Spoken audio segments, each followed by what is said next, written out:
தாக்குதலை அடுத்து பயங்கரவாத சட்டத்தை நடைமுறைப்படுத்த டெல்லி போலீசார் நடவடிக்கை எடுத்துள்ளார்கள். இந்தியாவின் புதுடெல்லியில் உள்ள பிரபல சுற்றுலா தளமான 17ஆம் நூற்றாண்டுக்குரிய செங்கோட்டையை அண்மித்த பகுதியில் குண்டு தாக்குதல் இடம்பெற்றுள்ளது. சாந்தினி சாக் மெட்ரோ புகையிரத நிலையத்தை அண்மித்த பகுதியில் குறைந்த வேகத்தில் பயணித்த வெள்ளை நிற ஹைவுண்டாய் i20 ரக மோட்டார் காரில் குண்டு பொருத்தப்பட்டு வெடிக்க செய்யப்பட்டுள்ளது. நேற்று மாலை 6:52 மணியளவில் குண்டு தாக்குதல் இடம்பெற்ற நிலையில் பயங்கரவாத தாக்குதல் என அறிவிக்கப்பட்டுள்ளது. தாக்குதல் இடம்பெறுவதற்கு 3 மணித்தியாலத்திற்கு முன்னர் தற்கொலை குண்டுதாரி செங்கோட்டையை அண்மித்த வாகன திரைப்படத்திற்கு மோட்டார் காரில் வருகை தந்துள்ளமை சிசிடிவி கேமராக்களில் பதிவாகியுள்ளது. அவர் 6:30 மணி வரை காத்திருந்து அதன் பின்னர் வாகன திரைப்படத்திலிருந்து வாகனத்தில் டெல்லியில் நெரிசல் மிக்க வீதி பகுதிக்கு நுழைந்து குறுகிய நேரத்தில் குண்டை வெடிக்கச் செய்துள்ளதாக இந்திய போலீசார் தெரிவித்துள்ளனர். தாக்குதலில் வீதியில் பயணித்துக் கொண்டிருந்த வாகனங்கள் பலவற்றுக்கு சேதம் ஏற்பட்டுள்ளது. வெடிப்பின் போது பாரிய தீச்சுவாலை ஏற்பட்ட நிலையில் அதனை கட்டுப்படுத்த 20 தீயணைப்பு வாகனங்கள் ஈடுபடுத்தப்பட்டதாக அதிகாரிகள் தெரிவித்துள்ளார்கள். குண்டு தாக்குதலினால் சுமார் 22 வாகனங்களுக்கு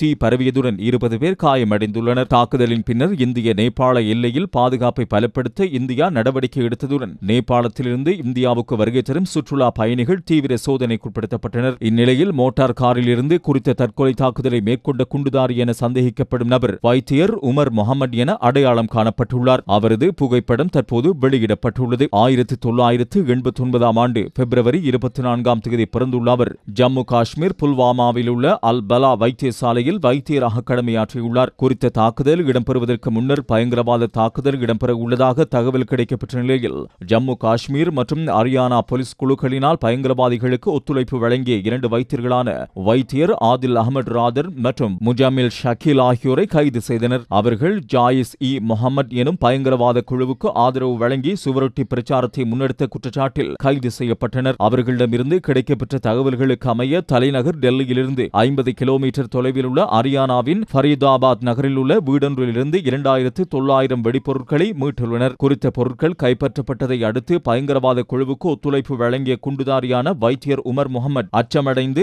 குறித்த வெடிப்பு சம்பவத்தை நிகழ்த்தியிருக்கலாம் என பாதுகாப்பு தரப்பினர் சந்தேகம் வெளியிட்டுள்ளார்கள். டெல்லி தாக்குதல் மற்றும் குறித்த பயங்கரவாத வலையமைப்புக்கு இடையிலான தொடர்புகளை உறுதிப்படுத்த முடிந்துள்ளது. வெடிப்புக்குள்ளான மோட்டார் வாகனத்தின் சாரதி செலுத்தி வந்த வாகனம் தெற்கு காஷ்மீரின் புல்வாமாவில் வைத்தியர் ஒருவருக்குரிய வாகனம் என அடையாளம் காணப்பட்டுள்ளது. தாக்குதலை மேற்கொள்வதற்காக குண்டுதாரி அமோனியம் நைட்ரேட் எரிபொருள் பயன்படுத்தியுள்ளதாகவும் தெரிய வந்துள்ளது. அத்துடன் மோட்டார் வாகனத்தில் டெட்டனேட்டர் ஒன்றை பொருத்தியிருந்ததாகவும் தகவல்கள் வெளியாகியுள்ளன. குறித்த குண்டு தாக்குதல் தொடர்பில் இந்தியாவின் முன்னணி பயங்கரவாத விசாரணை நிறுவனமான தேசிய விசாரணை முகவரகம் மற்றும் தேசிய பாதுகாப்பு படையணி என்பன விசாரணைகளை ஆரம்பித்துள்ளன. குறித்த தாக்குதலை அடுத்து பயங்கரவாத சட்டத்தை நடைமுறைப்படுத்த டெல்லி போலீசார் நடவடிக்கை எடுத்துள்ளனர். டெல்லி மாநிலத்தின் மும்பை, கொல்கத்தா, பெங்களூரு, ஜெய்ப்பூர், ஹரியானா, பஞ்சாப், ஹைதராபாத், உத்தரப்பிரதேஷ், உத்தரகாண்ட் ஆகிய நகரங்கள் மற்றும் ஏனைய மாநிலங்கள் பலப்படுத்தப்பட்டுள்ளதாகவும் இந்திய சகல புகையிரத நிலையங்களிலும் விமான நிலையங்களிலும் பாதுகாப்பை பலப்படுத்த விசேட வேலை திட்டம் நடைமுறைப்படுத்தப்பட்டுள்ளது. இந்நிலையில் சம்பவத்தை கேள்வியுற்ற இந்திய பிரதமர் நரேந்திர மோடி